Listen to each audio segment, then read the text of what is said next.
Hi, I'm Carla D. Tillery, and welcome to the Chair Chronicles.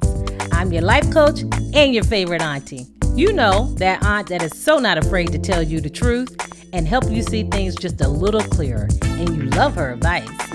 Well, as a certified life coach with over 2 decades of experience, I'm very passionate about helping you find your happiness. So pull up a chair and let's have a talk.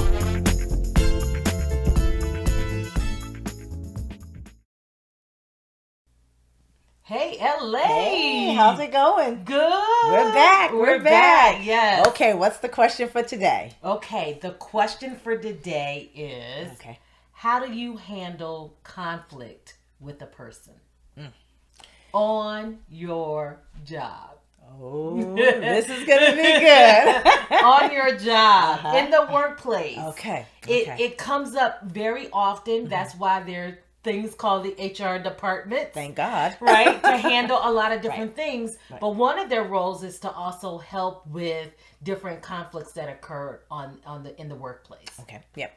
So how do you handle conflict? Are you one of those that goes to HR every time something happens or every time somebody look at you funny? Because there are some who do that. Right. Or are you one who, if something is going on, you try to address it first? Well, I'm definitely one that does not believe I need to go to HR. I'm one of those people that I'm okay with being able to talk directly to the person that I'm having a conflict with. Wow. Now, I know that doesn't work for everyone. It does not work for everyone. And, it's all in the approach.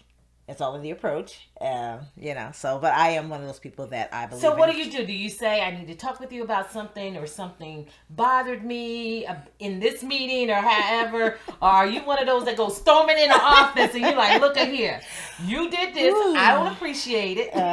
Well, it has evolved over time. So you've grown? Yeah, I've grown. And so I have this key phrase in my some of my coworkers that I worked with previously. They used to laugh about it, but I would say, let's go grab a cup of coffee. Okay. They knew that meant, we need to talk. We need to talk. Yeah. I have been that person that has not taken the time to listen. Okay. Where I, not screaming and hollering or anything like that, but, really wanting to defend my position and it was like, I need to talk to you, So it really has, thank God for growth. Now, sometimes it doesn't always work that way, but, I definitely have learned how to, I think, I haven't mastered it, but I've learned now how to take a deep breath. Because there are, people handle it different ways. Yes. And everybody does not like to deal with direct kind of confrontation. Right. That's how they view it. Right. But I believe that if there is a conflict, that if we would approach it with trying to get clarification versus confrontation, I think the whole atmosphere for the conversation really it lends more towards a resolve. Right. That is not kind of edgy, right? Yeah. It takes kind of the air out of that balloon a little bit. Yes. When you try to say, when you're asking more questions, what did you mean by this? You're asking, why did, this particular thing happen, or why was this your choice? Right. Versus coming in there saying, I'm really upset because you did this, you did that. Right. And so when we're coming in with a more accusing, right? Yes. Right. Like it's a done deal. And everybody has bad moments. Yes. So did that experience happen during a bad moment in that person's, life? Because I wholeheartedly believe that we bring our personal life to the job. Oh, we do. At 8 o'clock, 8:15, 8:30, whatever time you get to work, depending on what happened the night before or even early that morning, you're dragging that with you. And you have to be careful to sort of do that sort of shedding like you do in the wintertime. You know how you take your coat off? Yes. There's sometimes you just got to take off the personal. Right. And I like the fact that you really broke it down about the word conflict. We automatically think it's time to battle. We have to go in and fight. Yes. And it doesn't mean that. It means that there's something that happened that caused a schism and, misinterpretation of what was said or what was done. And it does not mean that you have to go in and fight. Now, granted, there are times when we have to go to HR when there are when there's clear harassment and or things where you are your person feels violated. So we also have to understand.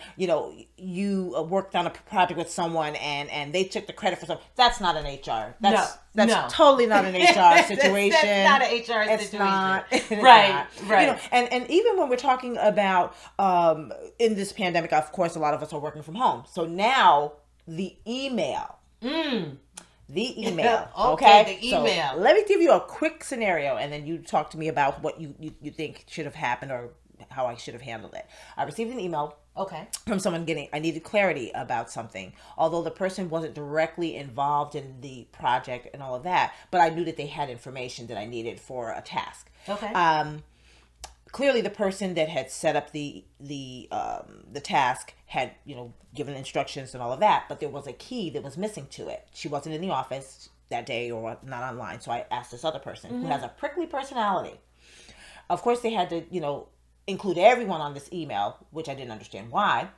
And her tone to me, I did take offense to it because it was like, well, I'm sure that so-and-so gave you that information.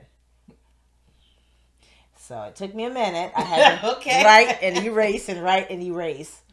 But what I did was before I sent anything, I erased everything that I wrote and I reached out to a colleague of mine who I really respected and I knew would be honest with me. And she's worked with that person. And she didn't defend her, but what she explained to me was my interpretation of the email and, understanding that that person could have been going through something and she's in a position where she's always being pressured. Okay. And so it's not my first interaction with her in that way. So what I did was I just said, thank you in the email. Thank you for the information. I really appreciate it. Okay. And I ended it. And I actually included all of those people on the email. But then I went back, and I actually could have done it before, but I went back and looked at all the emails that this other person sent me, and they did not give the instruction of how to build this particular task. So but let me tell you, I wanted to defend. You was upset? Yeah, I wanted to defend my right to be right because I knew I was right. But I didn't do it. Okay. I didn't do it. So, one, I would say, I'm glad you didn't do it. But I will say, it was interesting how you kind of shared the story. Because you was doing some impersonations. Yeah. Right? Yes. Because when you talked about what the email actually said, I'm sure your whole body, like all of this changed. I could act, right? Your tone, right. It was like you were trying to be in that person and kind of emulate their voice. Right. And so it's interesting because we naturally do that when we read emails. If you know the individual, it's like you hear their voice, right? Oh my gosh, and so you're trying to play out, right? The inflections, the deflections in their tone when you read the email. And that really is interpretation. I didn't even realize I was doing it. Yeah. we do it. We don't recognize that we Right. do that, but many people will read an email from an individual, particularly if you're very familiar with that person, and it's almost like you visualize them speaking to you in their voice, in their mannerisms. Right. But you're not seeing that person, so you don't know how their face looks, how their body is, what they're, are they trying to come off strong, or was it just a misplacement of words? Were they rushing to try to send the email out because they were in the middle of doing a whole bunch of things? And so there is certainly a danger in reading emails and responding quickly when you interpret a negative tone. Yeah. That's true. Now, I will say your response was good. So, obviously, the growth that you've been having is, girl, pat yourself on the back. Pat yourself on the back. Auntie is proud. Auntie is proud. Auntie is proud. Yeah. So that, I'm glad that you actually decided to talk with someone else about it before you sent it. I think we sometimes need to sit. We need to sit in it. We need to sit in the email, particularly if it's something that kind of stirred up some emotions that make you want to attack somebody. Go in. Yeah. Right. And the fact that you reached out to kind of get someone else's perspective is good. I think oftentimes, I always look at things full circle. Sometimes that's helpful. Sometimes it's not. Right. But I do try to I really push myself to try to be mindful of full circle what's happening. Right. What else was that person going through or experiencing? Right. Try to understand and kind of take some of the steam out of it. Because everybody does have a bad moment. Oh yeah, absolutely. And there have been times I might have sent an email too quick.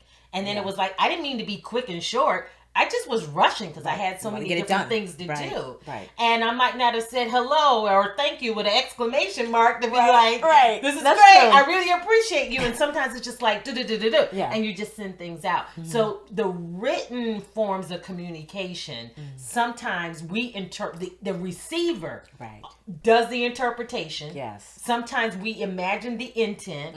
We imagine the voice. We imagine the mannerisms. And then we can take things sometimes to a whole nother level when that really was not the intent. Right. And so the pause to make sure that you didn't react too quickly. There are some people who just, let me tell you, they will respond like immediately. Right. And so then you get this whirlwind of email communications that spin out of control. When all you had to do, honestly, was pick up the phone. Right. And just clarify. Not confront. Right. Clarify. What did you mean by this? Right. You know, if someone, and you probably could have picked up the phone and just said, you know what, I saw your email come through and I just wanted to talk with you because my expectation was I was going to be given some more guidance about this. But, you know, thank you so much for sharing the information. But I just wanted you to understand where I was coming from with the request. Sometimes it's just that to kind of make sure that they even understand where you're coming from. Right. And I agree with you with, you know, when emails start to just spiral. I think we've all been included on those emails. Yes. And you're like, why don't you two just pick up the phone and get this cleared up? Because if you're in the office, then you have that opportunity to just walk to that person's desk or just say, meet me in the hall, or you know. But like you said, with email and with us working from home, and stuff, we do have to be mindful of that. We really do. And the virtual environment has increased the emails. It already was crazy, I say, at least in my world. But I do think that it has gotten enhanced. And I think oftentimes we forget the art of picking up the phone or dialing out the person to say, let's clarify. If you got to have three or more exchanges in an email, it's probably time for a group meeting or a phone call. Yeah, absolutely. Just a boop, and then you can keep it moving. Yeah, nip it in the bud. Yeah. And then some people take a long time to digest emails because you're just, you know, again, depending on your space and where you are, everything you read seems like an attack, and it's, you know, people just trying to get their work done. That's it.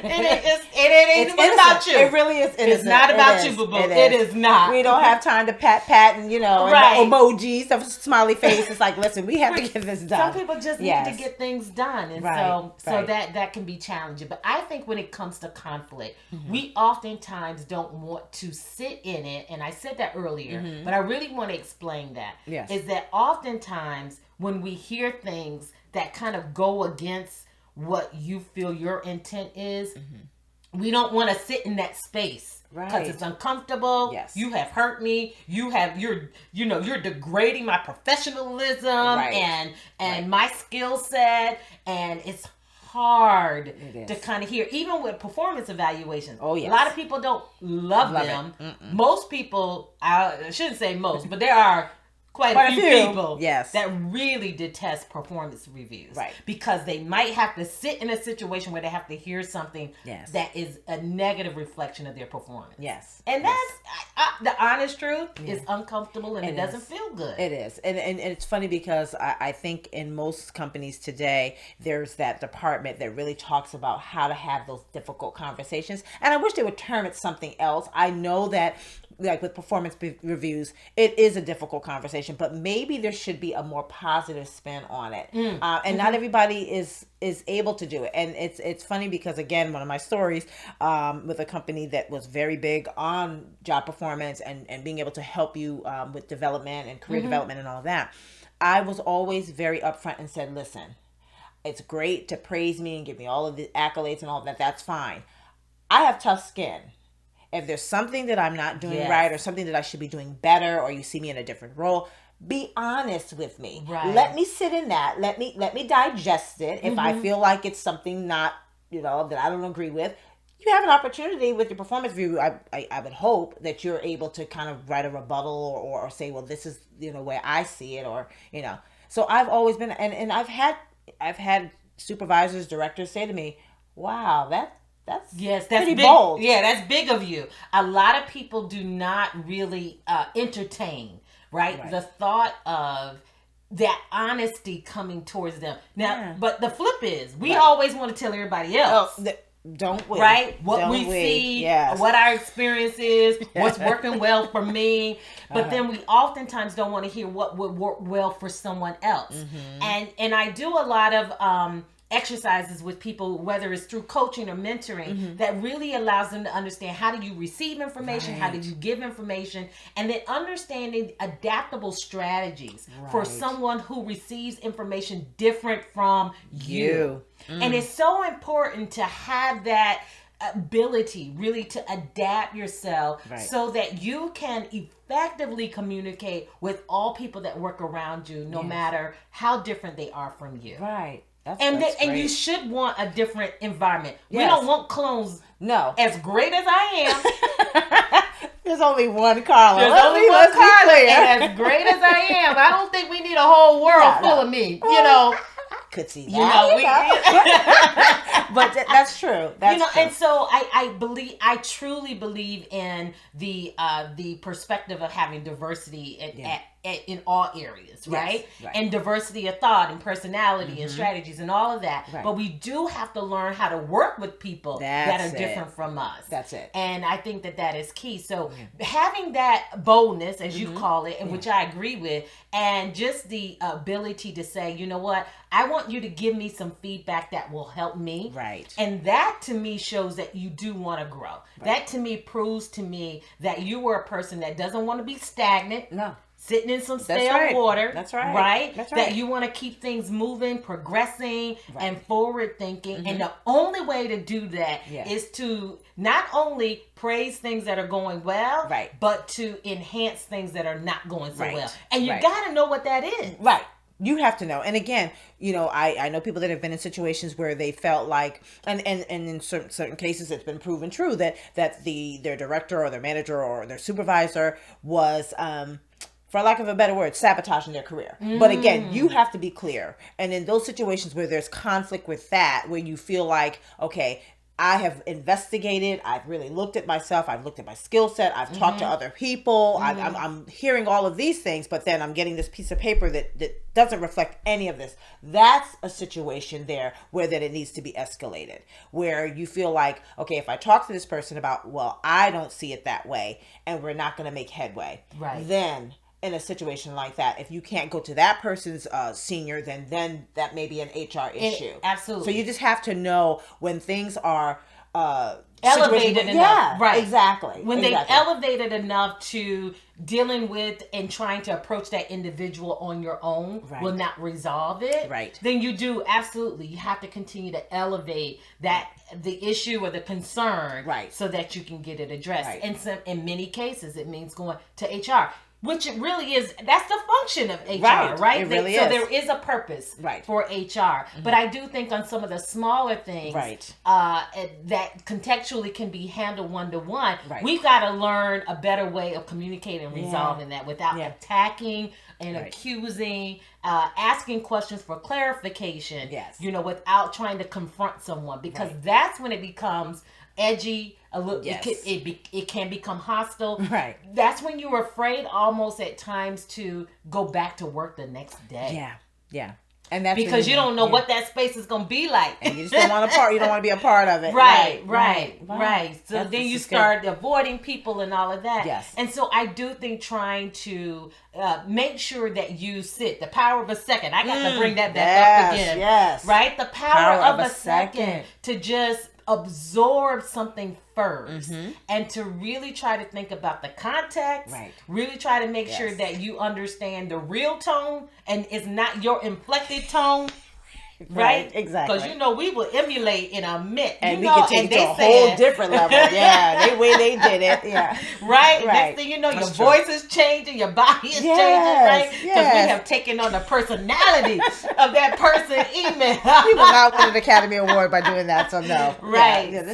So we do. We have to be mindful of that and to try to understand the full context if possible. And sometimes that just requires sitting in it, responding later, checking in with someone that you trust to say, you know what, this kind of bothered me. How would you interpret this? Right. And getting some guidance on that. But I'm glad you just said thank you. Yeah.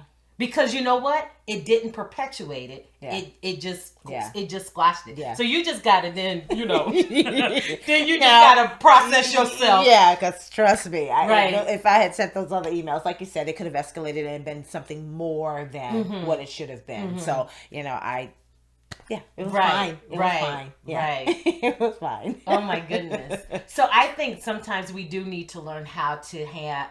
You mentioned like difficult conversations, but I use that term all the time. Really? Mm-hmm. Not necessarily about performance reviews. Right. But in the context of dealing with something, I definitely have said that we have to learn how to have the difficult conversation. This is true. And I think many times that is, I believe when you come in and you say, I'm really concerned about this. I tossed and turned about it. Whatever your process was. Right. It does allow the person that you gave it some thought, and that is significant enough for you to have a coffee, a coffee break.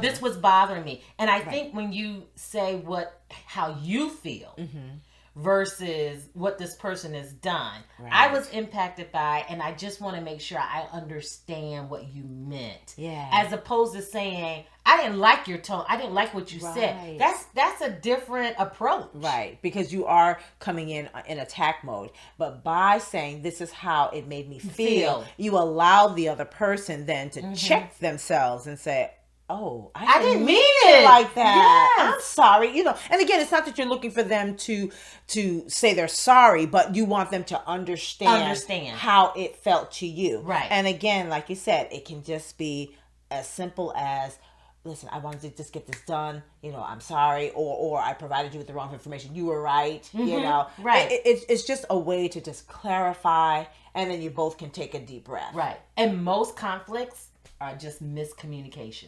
Truly. And I always say there absolutely is power in words. Yes. But words mean the same word means different things to different people. Right. I'll give you an example. Yeah. I'll be over in 5 minutes.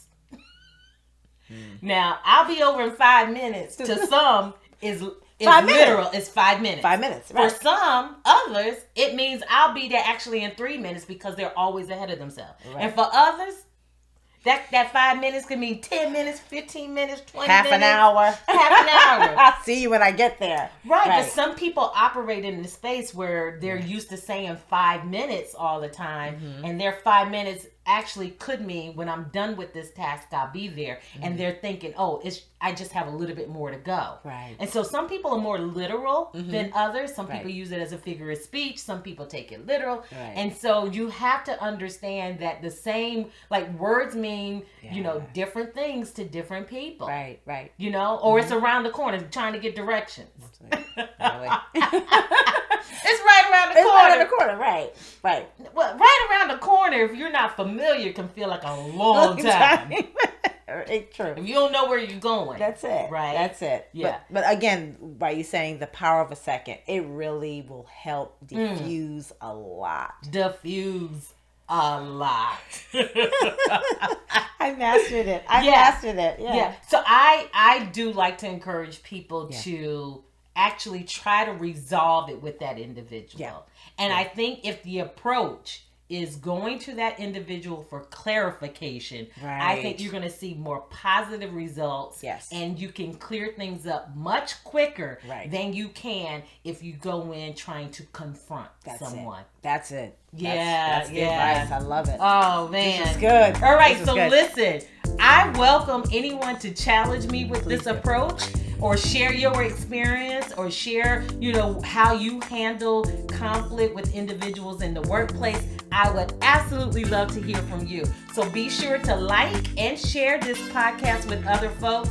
And if you have any comments, feel free to send them to me. We would love to hear from you. And as always, we appreciate you staying tuned and staying connected on the Chair Chronicles.